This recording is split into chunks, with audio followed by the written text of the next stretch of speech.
আপনার হাজবেন্ডের কাছে না চাইতে চাইতে তাকে আপনি এই ধারণা দিয়ে ফেলেছেন এরই মধ্যে যে আপনার কিছু লাগে না।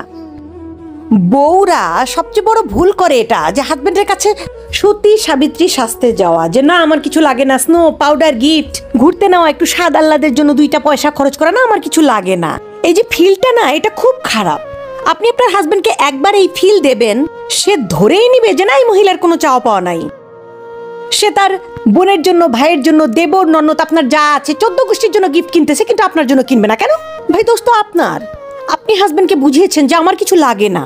একটা মেয়ে না চাইতে চাইতে তার ভিতরে একটা অসীম অপূরণীয় ক্ষতি করে ফেলে, সেটা হচ্ছে শূন্যতা। সেই শূন্যতা একসময় সে নিজেই ডুবে মরে। কেনই বা মরবে না? তার পার্টনারকে যে ভুল সিগন্যাল দিয়ে ফেলেছে যে আমি মেয়েটা কিচ্ছু লাগে না। চাইতে শেখেন, নিজের ভালো লাগা, খারাপ লাগা, স্বাদ আহ্লাদ বলতে শেখেন। মুখ বুজে থাকবেন না। মুখ বুজে থাকলে মনের কথা কেউ আকাশ থেকে টপাস করে এসে বুঝে নেবে না।